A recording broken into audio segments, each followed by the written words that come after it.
Hey, so what up? So, you know, it's a lot of stuff happening right now to our people specifically, and we watching it all over the news, you know what I mean? We watching us die. I've talked about this numerous times about us dying at the hands of other people. You know what I'm saying? Dying at the hands of our environment and our condition, dying at the hands of our own selves. You know what I'm saying? And not recognizing the importance of life itself, and not recognizing that us as a people are very important. Why does a system, a society of people want to continuously destroy and hold another demographic of people down? Why is it that everything they do is centered around the destruction and the blinding of us, keeping us ignorant? And we also allow our own selves to keep us ignorant because there are many of us who have bought into the American dream ideology. Well, when the American dream was manifested and created in that particular said time period, that ideology of what the American dream represented, our people had no place inside of the American dream. We weren't even recognized as human beings at that particular time. So with that being stated, I want to talk about again the importance of self-preservation.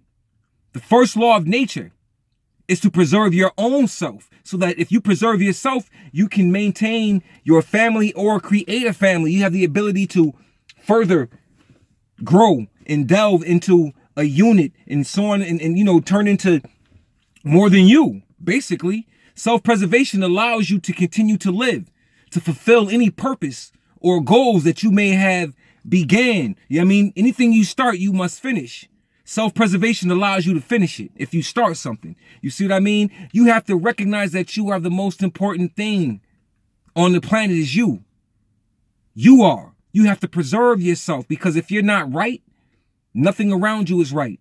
You have to preserve yourself. That means you have to take care of yourself. You have to see yourself as a commodity, as something that has a worth and a value that is worth more than any material or any type of resource on this planet, because you yourself are a resource. So what's the science with self-preservation? Why am I concerned about this, man? Because I haven't watched these videos, but I've heard about these lynching videos. I've seen the brother that they found in Virginia lynched in a tree, and some other people lynched in some other places, and these lynchings is just occurring. And we know and understand, because of what's in office, because of who's in office, this has allowed this type of behavior and this type of open assassinations and open season on quote unquote melanated people. You know what I'm saying? It's like somebody's giving out hunting passes to kill us. And the crazy thing is that we want to see it and get upset about it and go through social media and cry and talk about it. It's getting me upset. It's making me mad. Well, what you going to do about it? What are you going to do to preserve yourself, to make sure it don't happen to you or yours? You understand what I'm saying? What are you doing to get yourself right and get your family right? I know what the European is doing. They show you what they doing all the time. They killing us, number one, and they training to kill us, number two. And they moving into all types of institutions, strategically taking their place so they can kill us even more, help with the killing. So all we're doing is we're just victims, and we're wide open, and we like being victims. We've been victimized for so long that we are comfortable with being a victim. We are comfortable with crying about what we can't accomplish and what we can't do, for the simple fact that fear is a factor. You understand what I mean? Psychological warfare is a military tactic. It's warfare. You know what I'm saying? To destroy you mentally and emotionally, to control your soul, that's warfare. You see? I made this statement a while back.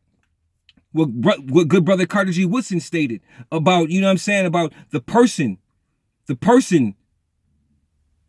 who placed the thoughts in your head. Don't worry about your actions, because they place the thoughts in your head, so they know what you're thinking, because they gave you those thoughts, so they know that there's no action behind what you're going to do, because you're docile and you're passive. You know what I'm saying? But you will take all of that aggression and turn it towards your own people, though. You know what I'm saying? Call them out the name, you faggot, nigga, blah, blah, blah. You want to fight, you want to kill. You know what I'm saying? We'll do that all day long. That shows me really how much of a coward we really are, because we'll do that to each other. And then when it's time, when you can really get it on and really take it to the system, what you do? You go run somewhere and pray.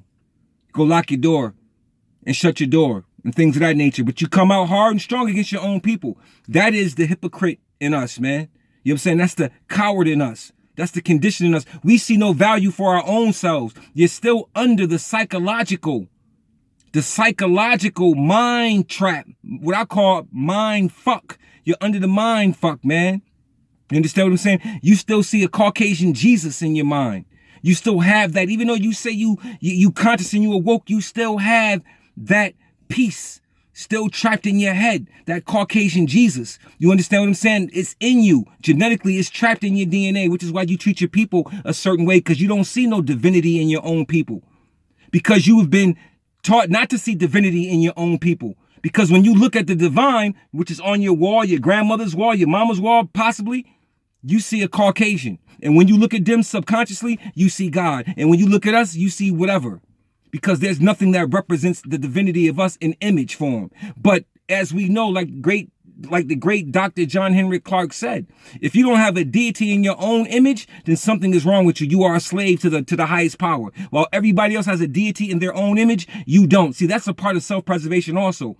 Having your God look like you. That's preservation. You understand? That's a part of it. This is big. You need to learn how to use these.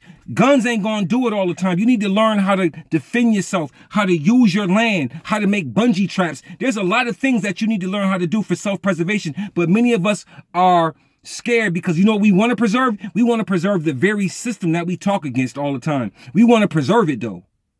Because we're scared of success. We don't know what to do if this system was given to us. We don't know what to do with it. Because we terrified, man. We talk a good one. This is what we do. That's our therapy, in a sense. It's a false form of therapy, but selling wolf tickets and blah, blah, blah, and all that crap, that's a form of therapy. But it's a weak form of therapy because you're selling the wolf tickets to each other instead of taking those wolf tickets and turning it into application and moving methodically into that system and dismantling it. You understand what I'm saying? Self-preservation is being able to save you and yours by any means necessary to preserve your culture, your lifestyle, your customs, everything. That's self-preservation, not to have it usurped and then replaced with something foreign to you, something that you can't even live out. That's culturally the opposite of you, that you can't even live it out because it's so far from you. And to attempt to live it out causes you a form of insanity. And we see that today. So self-preservation is the key, man. Preserve yourself. Learn how to defend yourself. Teach your wives and your daughters how to defend themselves. People are out to kill us. Move out in groups. Go out, and when you go out in public or you go out at nighttime, go out in groups, especially the sisters. Don't go out by yourself. Go out in groups. You understand what I'm saying? Sisters, if you need escorts, take brothers with you. Go out in groups. Brothers, stop being clowns. Put the phones down and become men again. You understand what I'm saying? It's not my fault that many of you come from a quote-unquote situation where you're being raised in a very, very unstructured manifest. You understand what I'm saying? Because we can see it in the way that we deal with each other. We can see that some of these brothers have very funny ways of dealing with each other. You understand what I'm saying? It has a lot to do with our upbringing. We all have an upbringing. Some of us have been brought up with etiquette. Some of us have been brought up with chaos. It's just what it is. And you can see those who have been brought up with chaos. You can see it. You understand what I'm saying? So there's something that we got to do different. If we don't preserve ourselves, we're going to die off. We will be that museum exhibit that I talked about. We will be a museum exhibit. If we're not careful, preserve yourself, man. Get on your game. Get right. Stop being whatever. Let's train. Let's do this, man. Because it's time. Y'all don't understand the importance of what's happening right now. You understand? Prophecy is being fulfilled and y'all don't get it. Peace.